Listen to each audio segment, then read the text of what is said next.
This old boomer has been struggling the last hour. Welcome to Something to Bark About. Um, I had a lot of buddies in the stream a while ago, and I don't know what was going on. Can you hear me, Shannon, now? All right. Awesome. Yep, I can hear you. Hopefully, we won't be back and forth. Double talk is what I called it.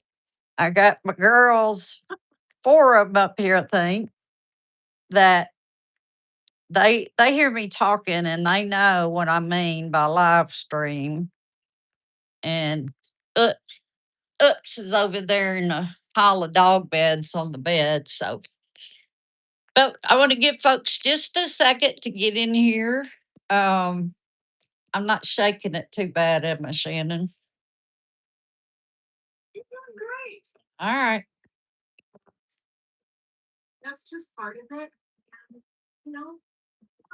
We're, we're yep. Well, no, life's too short for not having fun in every moment of what you're doing. Well, this is my yep. This is my good friend Shannon Hagum from Montana, the beautiful state that's on my bucket list to get to see. They have.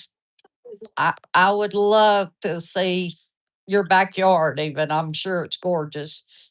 But Shannon and I met, I believe, in 2013, and we both was in a organization by the famous Shauna Shoe, uh, that was women in the pet industry, and we got to meet and share a weekend of. And I'm talking ladies that's done it all for the dog world, and this is one of them right here. That the time we met, I mean, we were best buddies right then. Um, I see we got two that's joined in. I'm gonna give Ninja and them a second to come back in, and I don't want anybody to miss what you gonna tell us about. What is the name of your? Oh, well, we got 11 in here. Now that I know how the chat goes, I want to learn more. I want to see chats. Up. Don't get to pushing buttons, Darlene. uh, no button pushing. That's what I'm told most of the time. Wow, we got 30 people in the chat. Nobody's chatting, but it says there's 30 folks here. So welcome to Something to Bark About. Uh, those of you just joining, Shannon is my first live guest. And yes, I am doing this through my phone because this boomer in me, I don't know what buttons I pushed, but we had double talk and delay and echoing. So I ended that stream. Maria found us. Welcome, welcome. Will you share it, Maria, and let folks know that we had to swap to because I didn't know how to get out of that one. But Shannon, I want you to introduce yourself and tell everybody how long you've been in the dog world and the things that I know you've done and what you're doing now.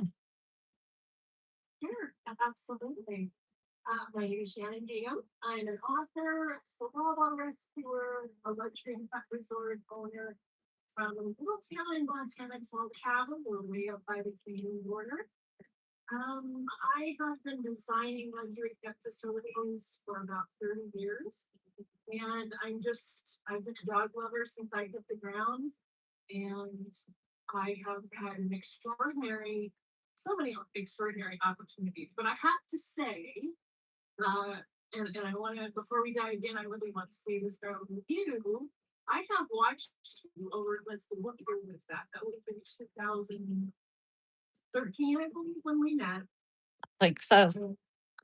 Elaine and I were both nominated for Pet Industry Woman of the Year. Easy for me to say.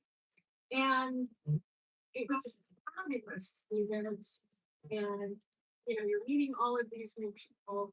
But you just know when you've met a lifelong friend. Like we were just, I suppose the fact that we both had Chihuahua in our friends Yeah. could have made That had a little bit to do with it. Yeah. the word a little bit, personal. But it was just instant friendship, instant. And the coolest thing was Hey, Ninja. in one, and I have never in my life been so happy that I didn't win. I was so thrilled Mm, for you because you're just this incredible human. And thank you. shake things up. I've watched your rock solid fight. I've watched you show these dogs, repeat dogs, continue with your amazing facility. And I just have so much admiration for you. And I'm so thankful to be here to be your first guest. I'm very honored. But I'm just, it's one of those things where it was because we were just meant to be friends and we will be friends forever. So thank you for having me. I'm very honored. Absolutely. And that I feel the same way back. I'm seeing Maria's got us, found us, Arnold, Angela, Ninja Puppy. Thank y'all for fighting hard to find us because we've been fighting hard to make this happen. So I appreciate everybody trying to join in. Now I'm holding the phone, recording my own computer, which I'm sure I'm going to get a little ribbon on that. But hey, whatever makes it happen, that's always been my thing. If you got an issue, you need to find a way to fix it, and this is how we fixed it. So well, Shannon, I know you owned a kennel, boarding kennel and stuff. So tell us a little bit about that experience, how long you did it, that kind of stuff. I opened my first facility here in Haver, Montana in 1992. It was supposed to be a stopover between colleges, and I did not leave. And I had been grooming. I started grooming when I was 8 years old in my parents' backyard. My parents were not dog people, so it was kind of an interesting beginning. But I started grooming again just to make some extra money, and then that turned into having a boarding kennel. And the interesting thing is, I had never been in a boarding kennel, and so I built this kennel how I would, in a manner where I would want to leave my dogs. What what would my dogs want? Well, they would want to read. They would want pictures on the walls. They would want it to feel like a home. So I operated that facility for about 6 years until I ever stepped foot into another facility. And I was just overwhelmed at what people saw as a dog kennel and what was available out there. Now, this is before Animal Planet, before the internet, all of those things. Um, but seeing those places were just so impressive. Were concrete prisons with, cinder block walls and floor. And I thought, I would never leave my dog in that place. And so I realized at that point that what I had been running was different. And this is before luxury care was ever really a thing in the pet care industry. And so I just took it up and ran. So in 1998, I bought a different facility here in Teton, a commercial property with living quarters, and decided that I was going to build my dream hungry facility. Now, could that work in Havre, Montana? I don't know. Would there be enough clients here to support a luxury model? And the answer to that is yes. By the way, there are luxury clients everywhere because people are crazy about their dogs. And so I bought a new facility. I started remodeling everything. And finally, in December of 1988, I moved my kennel over. We had a huge uh, open house. And we had sandflies here, we had outfits, we did it right. And it was such a big moment. Oh, I lost you at first. don't do that to me. Okay. We on the last leg of making this happen. So whatever just happened, you can't. I hope so. It was a big moment for me because, I went from this small garage across town to this huge commercial facility, and I had put my everything into this. And so we had this open house, and the community, showed up and showed out. It was just incredible. And so it was my first Christmas. Well, Christmas in the boarding house industry is a really big deal. And you know the story, Darlene. You know what happened Yes. at Christmas with your guests. Um, you know, we had this dog named Jack, and Jack came from Seattle every year to stay with me. And I knew Jack. I love Jack. He was a big Rottweiler, just the sweetest kid. And at the last minute, Jack's parents called and said, "Hey, we're going to be in town. Can Jack come and stay?" I said, "Sure." So they were dropping him off on Christmas Eve. I brought Jack in, and I am just having a moment, right? Like I am. This is so incredible because it's my first Christmas, and I love Christmas holiday. It's my first Christmas in this new facility, and so here they come with Jack. Jack is thrilled to see me. Looping my chin. He's just so happy to be here. And I put him in his enclosure, and I stopped for a minute and I looked at all of these dogs in my kennel, and I just thought, what an honor it is to be entrusted with the kids. Amen. Well, you know, They trust you. They're giving you their heart. Yes. they are, and they have entrusted these helpless creatures to you, and I stood there for a moment and I just was drinking all and just so thankful for that. And I turned around to walk back out of the kennel. I was with my family to go to Christmas Eve service at church. And I stopped and I realized that I had to put a food stand in with Jack. And in those days, we had these stands that we containers on. And I had one of my places come in that evening, later on that evening. I thought, oh, I'm just going to do it. So I went over, got the food, and we don't handle food with the dog in the enclosure, all the protocols.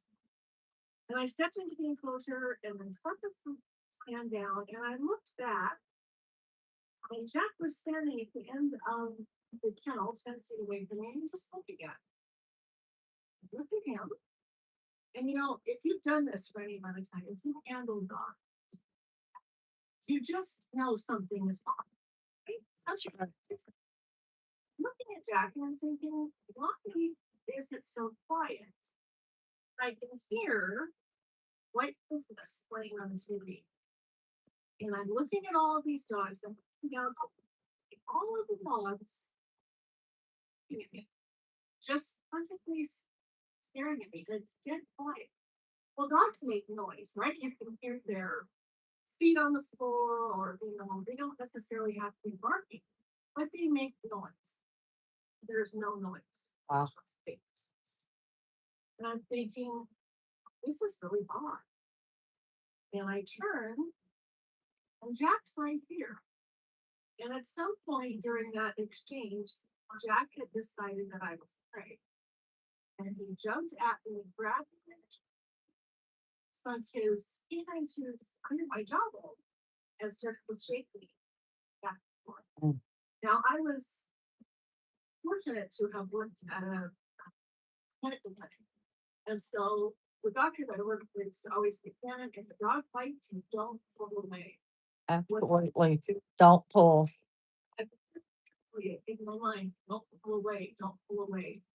Why you have a Rottweiler hanging on your face? That's a hard moment right there. I'm living a crisis. I'm able to. Well, we was just having a minor little crisis here, trying to get my buddy on live, and everything's worked against us to do this. But hey, this is gonna be my best video yet. Yeah, well, I mean, that's what you do at a crisis, right? figure it out. Oh. So Jack had a hold of me. I tried to move my face with him, just waiting for him to let go. But he did eventually let go.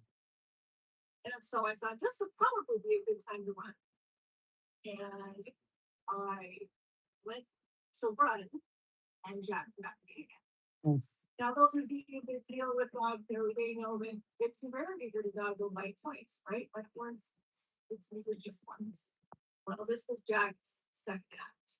That time, Jack grabbed me again. And Jack's teeth actually went around the artery of my neck bond. And then I thought at that point, now we have a problem, right? At this point, I realized that I'm probably not going to get out of here alive. And you were by yourself, correct? You So I crossed into the other part of the facility and just left him.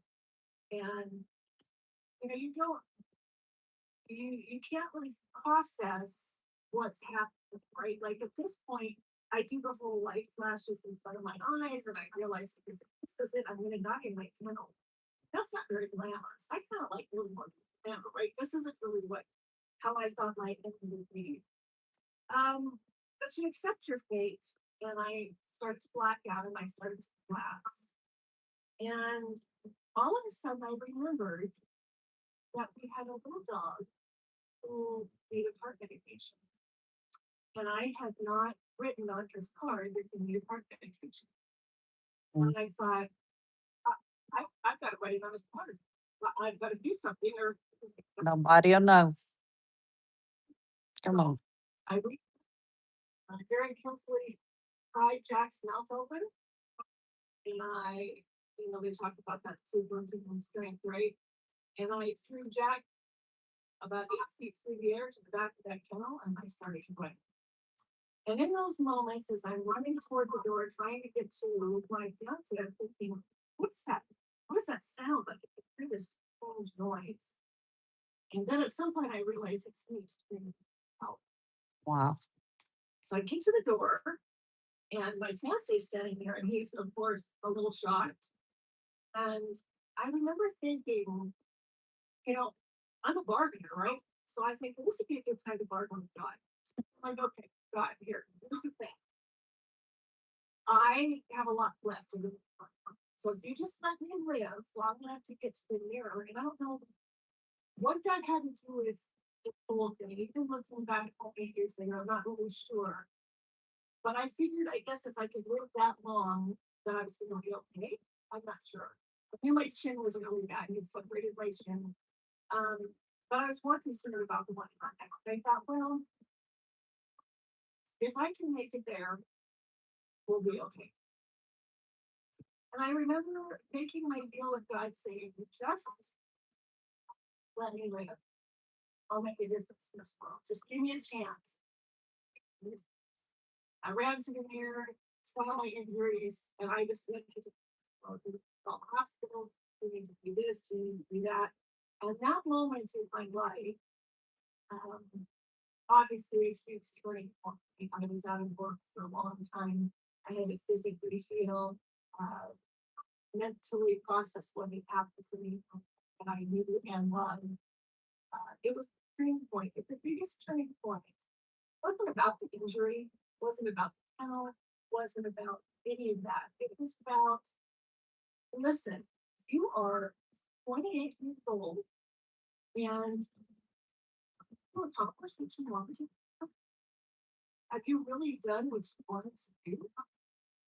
And I guess what I learned from that incident, what I've learned in years since then, is that all of us face dogwood. All of us have a bite of something. It's a divorce, it's a diagnosis, it's something catastrophic that we face. It's how we get through that, it's how we survive that, and what we do after that. That's good. And I use that as a framework. And I look at my life now, and since I got out of the hospital all those years ago, I just went into task mode. I view my life like one of those supermarket shelves, you know, where they're running through the supermarket or like grabbing stuff off the shelves, trying to get it the fast Right. there's even a race. That's what life feels like to me. It's a race to see how many experiences I have, see what a difference I can make, to see how many people I can impact, to see how much joy I can spread, to see how many sunsets I can appreciate. It's a race. And so I did keep my deal with God. And I decided at that point feedback that I was going to travel around and speak and share my story with other healthcare professionals to keep them safe. I think that we have this attitude that we are bulletproof, right? We put on our red tape in the morning and we deal with these dogs and I know it. I mean, I've handled dogs since I'm going to be fine. And I am living proof that we're not always fine. Now I was very, very fortunate but the truth is, we have to be aware of that when we're dealing with the dogs every day. But on a bigger scale, we really need to be aware of the time going through the hourglass. And I keep a little hourglass to remind you of that. How many grains of sand do we have? How much is on the bottom? Like, have we really done what we want to do? When I decided that I was going to make a difference and became a speaker and do all of these things, I became a first certified master builder in the state of Montana. I opened a room school. I started touring around speaking at like 10 different venues a month. I just jumped in with both feet and I don't think I've stopped since. And during that time, one of the things I really, really wanted to do was start a wrestling. And I've always been a Chihuahua lover. They since had my heart. And we've been wrestling for about 15 years. And that's the whole point. And I think that's something we would I share. Absolutely. You know, you gotta find your passion and go for it. Finding that hourglass doesn't stop. You know, that's really I know you're facing this huge obstacles with this health challenge. And we know the thing now. I know you well enough to know. So Yep. you have so much opportunity to do that. And I think that's what this is about. And I think that's why I connected all those music. Oh yeah. Spirit, Well, you know? tell me. I'm sorry. I'm shaking the phone. I'm trying to hold it still. Do not start echoing again. Whatever's in this room, this is Shannon and I trying to catch up after a while. Um, yeah, appreciate that, Maria. I know I was looking. There's, I got to learn Restream. I definitely have issues with it. Um, but I wanted to ask you one of the things that connected us too was the night I won. And tell everybody how after your speech and giving this testimony and all you'd been through with Rockwaller, which are beautiful dogs, but they're big. They can hurt you. You can, something. This kind of stuff happens. And I would have got bit this past weekend with he was a fear biter, and they're worse than aggressive dogs. But I was going to open the run and give him his food, and he came at me, and I was right by the water hose, so I sprayed him. Well, guess what? The rest of the weekend, we didn't have no issues. He was like, "Oh, you're going to make me stop. But tell the part of the story in our history when after your keynote speech at Women in the Pet Industry, and my name was called, and you took the envelope. Tell about that. You remember? And I did what? You got a Rottweiler to come across stage and hand you the envelope that had the winner's name in it. Remember? That was so powerful. I mean, to hear that story, know what you had been through and the recovery, and you don't get injuries like that and just ready to trust every dog right again. I don't care if it's a Chihuahua or what. There is a fear that you have to go through, and So tell them what you did. You know, in in this journey of surrounding myself with pet industry people all of these years and being a diehard dog lover, one of the most profound parts of this journey has been being able to impact people with story. But there's a why out there. I want to know why. People that hear the story want to know why. What was it that made that dog good? Was it because he was a Rottweiler? Did I move wrong? Was there something physically wrong with him? And I think everybody in this industry goes down and tries to figure out the why. Because if you can figure that out, then maybe you won't be as vulnerable as I was, which I totally understand. All right. For me, I have severe PTSD from the incident. I had the choice whether or not to go back to working with dogs or not, and I instantly said, absolutely, I'm going to do this. In fact, when I was in the emergency room, interestingly enough, 7 hours to reattach my chin. And as I lay there in between stitchings, uh, someone brought in a puppy. Wow. And the nurse said, "Oh my gosh, it's probably the last thing you want to see." And I had a moment there where I said, "No, that's the only thing that." Yeah. So all these years later, are Rottweilers my favorite? No. I don't have any bias toward them. But for me personally, that's a PTSD for anyone. And for some reason, it's just happened to me a few times in my career. Um, there are Rottweilers everywhere, right? And you just have to deal with that. And honestly, Ryan, until you said that, I had completely blocked that moment out. Wow. Uh, it was so profound. It was. About it because I remember it now that you say that.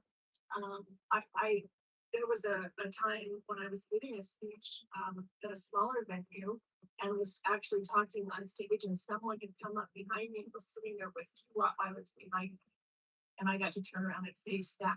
And so in this journey, there are times when I think it's almost like a test, and so you tell that great story because honestly, I had blocked that out. Well, Shannon was our keynote speaker for the I think it was in 2013. It was my first time to fly to Oregon and see Oregon.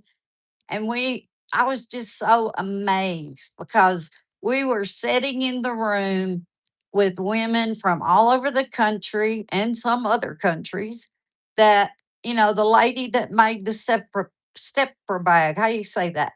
The bags you use for airlines. Um, that I was sitting at a table with that lady, SERPA. I probably can't pronounce it. I'm trying to not shake. But anyway, Shannon gives this amazing speech. And at the end, there is a Rottweiler that walks across stage with an envelope in its mouth. And Shannon takes it from that dog's mouth after just telling probably 300 women in that room what had happened at her kennel. I mean, it was so profound, and I can see I do the same thing about blocking, a bad experience. It's gone. I mean, 90% of the time I can't tell you uh who and what and all that. I'm trying to watch my babies behind me. They're still being good. But I mean, it was just a moment I'll never forget. And me winning was even wilder because I had half my town dressing me to be the keynote speaker the next year. And, you know, I mean, put me on a stage and want to talk, really? But it was a blast. And the first person meeting me out in the hallway that night was this lady right here. And it just, like she said earlier, you meet people that come across your path, and if they're meant to be in your life, you, you just get ready, see what the journey is. And I haven't spoke to Shannon in gosh, a long, long time. But we keep it with each other through Facebook and that kind of stuff. Well, Shannon, That's because we're both busy shaking things up, right? We're yeah, both doing things and getting things done. yes, yes. It's all Well, and I just admired it because I mean, I've had dogs put me up on something. My first kennel, and I like Shannon was talking about building her kennel. I'd only been at a vet clinic, and we didn't have the internet. We didn't know, and I built my first place but thinking like Shannon says, what would my dog be comfortable in? And tell them about that show you was on. I was trying to tell people Wednesday about that. Uh, I said Hotel Hell, but I don't think that's what it was. Oh, was it? yeah. Uh, okay. Um, this industry, being in the pet care industry, being this little groomer from Howard, Montana, has afforded me the most incredible opportunities and Mm-mm. things that have happened that are hard to even fathom. But a couple of months before I met Melanie, before I went out to women in the industry, I got a phone call one day, and the lady said, I'm calling about a reality TV opportunity, and you know, we get scammers all the time, like the phone ringing all the time. Like, yeah, yeah. Well, she mentioned someone that I knew that had been on a dating reality show, and so I knew she was legit. She said, I can't really tell you much about it until we sign an NDA. And I was like, "Oh, okay." So I said, well, email it to me. So she emails me this. Oh, no, don't leave us. Wait, Gordon Ramsay, who is like my ultimate hero anyway. That's the name. I was trying to think of Gordon Ramsay the other day, and I could not think about it. I'm sorry. It's just great, but I just love he's so edgy and so intelligent and just such an incredible human. And so I'm reading through this NDA and I'm thinking, what's happening? And so I signed it, sent it back to her, and she called me back. And she said, we have this opportunity for reality TV. And so I instantly go into marketing. Like, well, I've been signing kennels, I've been consultant, like, help. I mean, she said, oh, just a second, Mrs. Hayes. She goes, I'm going to stop you right there. He said, I just want you to know that we know everything about you. She said, Mr. Ramsey found your website and Wow. we were given instructions to get you. Wow. So whatever it takes to get you out there, she said you don't have to give us a sales pitch. She goes, we want you. Wow. And I say that uh, with awe. Again, I'm still that little girl from Haver, Montana, in the observing. It's like, wait a minute, what? At this particular point, I had a school, I had been traveling all around the world speaking. I accomplished incredible things that I'm very proud of, but you still don't think Gordon Ramsay's been to my website? Like, Wow. it's still even to this day hard to fathom. And the situation unfolded quickly. I had 1 week to redesign a kennel. He was doing this episode of Hotel Hell in Vermont, and there happened to be a boarding kennel on the same facility as this kid. And so I had 1 week to redesign the kennel without ever setting foot in it. I could only do it through pictures. And they also wanted guests at the end, secret guests. And they wanted to make sure that Gigi came. And I mean, let's face it, she's the real star. Hmm. And they said, we want you to come and, we're going to redesign the kennel first. And then we're going to film it, on television. And you're trying to process all of this. And it's like, you hang up the phone and it's like, what what's happening? There's not enough time figure out what's happening. Oh, and by the way, you can't tell anyone. You have now signed this NDA. And if I had disclosed where I was going, what I was doing to anyone, I would have to pay $1 million.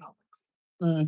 I so it was really an incredible opportunity. I redesigned the kennel through photos and phone calls, and just it was an extraordinary experience. A week later, I'm getting on the plane. We fly out to Vermont, and it was the most incredible experience in my life to be able to do something that was such a challenge, and then to be filmed doing it, and then to have to pretend that you weren't who you were. This gentleman, that all we did was trying to get the angle on everything that was happening. So they said he's trying to figure out who everybody is. So you're going to have to really come up with fake names and who we were and why we were there. And it was an incredible experience to be able to do that. And then to walk in the panel that I had redesigned the picture was like, wow. Wow. So to this day, I just had a friend the other day that said, I was watching something on YouTube, and then all of a sudden, there you were. And she's like, I know that lady. I know Gigi. I know Dan. This is my husband. Wow. It's extraordinary. This many years later, it's still something. And I have to say that Ferdinand is an absolutely delightful human being. Oh, hold on just a second. I got oh, no wait. They won't down. Yeah, they won't down, and I don't want nobody jumping. You stayed up there and looked at. The Chihuahua gets even if you're live on YouTube and holding your phone, and everybody's saying in the chat about I got double screens or something. So this was meant to be, because I know my buddies on YouTube will go, Darlene, you just do this, this, and this, and we won't have this issue next time. Well, I'm not going to keep you long, and we've had a group follow us and find us over here, and I appreciate their attempt, because we didn't make it real easy. But Shannon, I love you from the moment I met you and Gigi, and I had my little pocket, and I had put a screenshot or thumbnail or whatever you call them of you and I having our picture made. And I just, like I said, we were in a room full of excellence. And some of these people, I guess, owner and starter of Dog TV. I was looking, Alina's in there, and she has the uh, grooming products that I've used for 20 years since I met her. And it's just been amazing. But this is not doctor calling, but they can call me back or leave a message. But and as everybody knows, we've been talking about my health issues, and I go Monday to find out what the next step is. But I'm planning on a live next Monday at 2, and I'm going to get Shannon helping me find some of our old buddies so we can talk about what they do. Before we end this, Shannon, tell us what you are doing now. That is something that I love. Well, I love you dearly, my friend, and I am right here by your side through these next chapters. As always, we got to slay the dragons together. Absolutely. I- well, before you start that, Ninja Puppy asked if you would put your website in the chat, please. I don't know if can you get on the same chat I'm on my phone right now. I don't know if you're through Restream, or I mean, yeah, you have to be through Restream, or I wouldn't be seeing you. The web address is luxurypetexpert.com. Luxury pet luxury pets expert.com. Yeah. Yes. The site is, of course, because tiny. It's under construction, so it might look a little fake in the next couple of days. Right. hear from anybody that's been here joining us today. It's just such an honor to be here. I just can't believe I get to be the first guest, and I'm just so thankful. And we worked through all sorts of technical issues, and I'm very proud of us. I think we did very well. I'd Ah, love to hear from any of you. What am I doing now? I am getting ready for my first book to come out. It is titled "Yeah, My Child Barks, Get Over It." It's been told it's just a dog, and that's going to launch within the next 12 weeks. wow. On my website for that. And we are running full speed ahead with Gigi's Gems Chihuahua Rescue, which is an elderly and special needs rescue where we rescue the tiny ones, the discarded ones, and we provide that last best help. So whatever physical health situations they're facing, it is a hospice program that dedicated to this. Besides if abused are they're in kidney failure, heart failure, they're suffering from signs of their past, and we take them into a home, and we give them the very best care that we can, the best veterinary care. We put them back together. We put all the pieces back together. We love them back together, and we keep them until the last chapter. It's been something on our hearts for a long time. It's tough. It is really difficult. We lost one of our precious babies last week. And it's interesting. Someone said to me, "Well, Shannon, you're just going to have to harden your heart." And No. it's just, Yep. and I thought a lot about that. No way. I sat with that little dog for 11 days while she fought heart failure. We just about brought her out of it. She had an acute episode. It was a roller coaster. We went up and down. She was a beautiful soul, 19 years old, with front foot. Her little tongue hung out the side. She was nearly blind. And that dog had been beaten every day of her life. And even now, when I had her, she would eat before when we reached her. To live with us on December 17th. So we named her Noelle.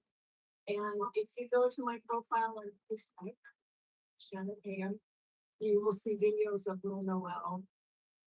She was taken to a storage facility in Great Falls, Montana, and abandoned.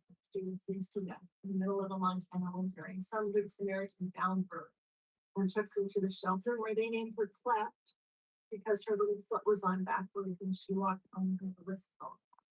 When I saw her picture on Pet Finder when she came to live with us on December 17th, and she had the very best 168 days ever. She was loved, she was cuddled, she had the best food. We have heated clothes, we have fluffed beds. My husband is just as crazy about these little creatures as I am. We bought e-trikes to take them on rides because we need them have mobility issues. And so we have bike trailers, and we have mine is actually a rickshaw, so I have place behind us for the carriers. And so we have 5 or 6 little chihuahuas on rides. And we just do everything that we can to bring them joy for this last chapter. I know it rips your heart out. Yeah. But the truth is that there is no hardening your heart against that. If I can harden my heart, I might do this. Yep. Do this for them. And it's an incredibly difficult thing to lose them. But let me show you. This is what it looks like in the middle of it. This is what the happiness looks like. This is Annie. Annie was turned out on the street also in the middle of winter because her parents were having a dispute. And the husband decided he was going to leave this day to her little 6-pound Annie out in the street. And she was found in the hotel. Wow. Annie gets all organic food. She gets a daily massage. She gets infrared treatments on her hips. And she is, she is so loving. And this is what it's about. And so this is what we do now. This is This is one of those grocery cart items that I grabbed and threw in the cart and said, I think it's a race. Because it's a race. You know, it's a race. That is. It's if there's something that some of you have been thinking about doing before, watch this today. If there's one thing you take away from this, grab your cards and start grabbing those things and start making it happen.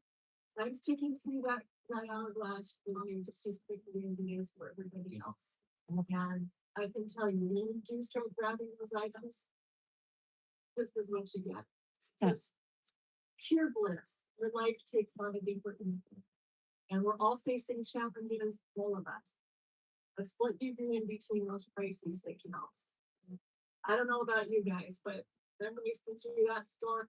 I think now I'm just grabbing for the swap or something. Pretty sure. That's okay. But this is what it's about. For sure. And this is what brought us together, Darlene. Yep, our love of Chihuahuas, and I think it's absolutely amazing. The program, I know about the little blind dog that was in a Texas shelter that y'all worked so hard and had to get, people to fly the dog and care for him. And he had been abused. And to see after Shannon had him for a week, he was already a different dog. But I just admire it. If you still got him or is he passed? No, she's still with us. Oh, she. We came across my feed on Facebook. She was in a South Texas shelter. There's the dog problem in South Texas. I think is probably the worst of anywhere in this nation. South Arkansas is there too. Yeah, I mean, it's everywhere, right? But here's this little elderly dog, and she's blind. She's running into this concrete wall. The video's on my profile on Facebook because she's running into this wall, and I looked at that. I watched it about 5 times, and I put a post on Facebook, and I said, "Friends, help me this dog." And it was the most extraordinary, just incredible show of human spirit. People came together from the lady that ran that shelter by herself. Who a dog like that? She's elderly. She's clearly has a lot of physical issues. Those are the first dogs that we are taking tonight. She spared that little creature. She and so many volunteers down at her shelter, they fostered her. They just people came together and helped us get. It took us, I think, 8 weeks to get back here to Montana, and it was with monasteries and the pilots that stepped up to fly her from one place to the other. A good friend that runs a rescue we've gotten elder girls came from. She was actually flying to Atlanta, so she was one huge leg of the journey and brought me in that far. And another dear friend, over from Kalispell, just weeks and weeks to get me here. And she sick and she got here. She had colitis. I mean, the little dog was locked in a cage for 16 days for like I guess she's about 16. She has no teeth. She's blind. She doesn't really know much about human health. And but my golly, she would give you those kisses, to kiss you and kiss you. She fought so hard to be here. And I thought, if you're gonna fight that hard to stay alive, I'm gonna fight that hard for you. Yep. And so little Mia has been here since the first of the year. She was diagnosed with Cushing's disease. I'm looking forward to getting that started because I think that's going to make a big difference for how she feels. But she has gained weight. She's not going to struggle. And to me, it's just a testament to why this is so important. This little dog was locked in a cage for years of her life. No daylight. That's why she's blind, I'm sure. And then just turned loose, and she was didn't use her anymore. So they just turned loose on the street, and that little 4-pound dog somehow captured all these hearts. Yep. And made it all the way here to Montana. I mean, that's just such a profound thing. And I look at that and I think, listen, if you're willing to fight that hard to stay, I'm going to do everything and make your last days happy. You should have seen her face when we took her for the first bike ride. And she felt that wind on her face, and she wasn't really sure what was going, and she just looked. And that this so passionate about this. I don't know if you know, but Just a little. and they're just forgotten. And they come here and they run the whole show. That's like 30 years. There's the whole show. Kelsey just Kelsey just come back scratching my foot here like, I won't back up there, mama. No, y'all wanted down, so you got down. Well, I just know it's such an amazing thing, and with your heart to take in these babies. And Shannon, tell everybody what your Facebook. There goes believe taking. No, it's Kelsey taking my shoe. Really? Um, tell everybody. Don't you leave me, computer. Where you are on Facebook. And if anybody would like to donate, and because you are fighting huge vet bills and taking in these babies and doing whatever treatment they need, you just say, do it. We're going to do it. And that's what amazes me because, these dogs would not, and most of them have not ever had that love and attention. And I watched you with a little dog on, you had done some videos, the one from Texas, and she wouldn't get near you, and just she had never been held and cuddled and touched. And then to see how she responded after just a very short period of being in your care. So tell everybody how they could help if they wanted to donate to help the vet bills. We appreciate that so much. Our nonprofit status in the pending stage. Of course, that takes a long time for that to come through. Dennis and I have been rescuing these seniors for 15 years and financing it. And we just decided in January to make this official. So we're waiting for that to become official, but we are set up to accept donations. Our web address is ggrescue.org. We are on Facebook, Gigi's Gems Rescue. You can find us, you can find me under my name, and all the links are there.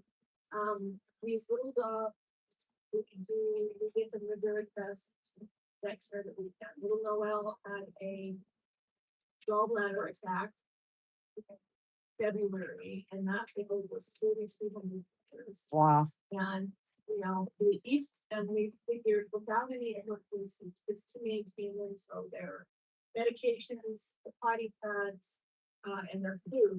Everybody has prescription food. Each dog processed $800 a month. Wow. Uh, five. So Yeah. it's been really tough. My it's and I'm looking forward to hopefully being able to qualify for grants and some help.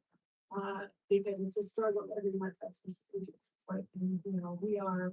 My husband is we try to operate our kennel, but it's trying to grow. So we are so thankful for any help for sure. And so that's the link on my own Facebook. So please follow me, friend me on Facebook. And hey, I saw you on Darlene's show. I'd love connecting with people. Our world is a magical world. We all share this, right? We all share this dedication, which is the most extraordinary people to this. And I'm so connected with hear from anybody. I it's a magical thing to be able to connect. And so I'm thankful for sure. But you can find me all over. Again, if you go to luxurypetexpert.com. I think Annie maybe wants her own website, but we can probably work that out. Yeah. They can sure. It's like Kelsey. She gets down and starts an inverted sneeze, and we call her Goose when she does that. So anybody heard that? That was just an inverted sneeze, and Kelsey was trying to get my attention. Well, Shannon, we've been on here almost an hour, and I can't wait to see, you know, But I think because of this, I will get some help from a couple of people of what I did wrong. And I'll show y'all. She's come back and say you want it down, and I'll put you down.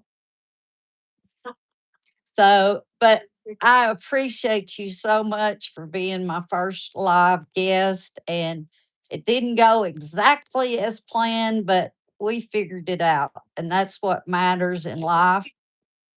And you, I think you did a great job. We worked through it, we powered through it, and it's such an honor to be here. And honestly, Sterling, it's just an honor to be your friend. I love you dearly, and you can count me in for whatever you got going on. We're a blood here. well, Thank you everybody for joining us today, and thank you for having us. It's been a great way to spend an hour. absolutely. Well, thank you so much. And I thank y'all for joining in. And like I said, I saw Maria, I believe, put in that I had too many things going on here. So, but I love you, Shannon. We're gonna get people checking out the rescue. Maybe a dollar here, a dollar there. It all adds up to help these babies. And we will talk to everybody later. Remember, there's always something to bark about. God bless y'all. Bye.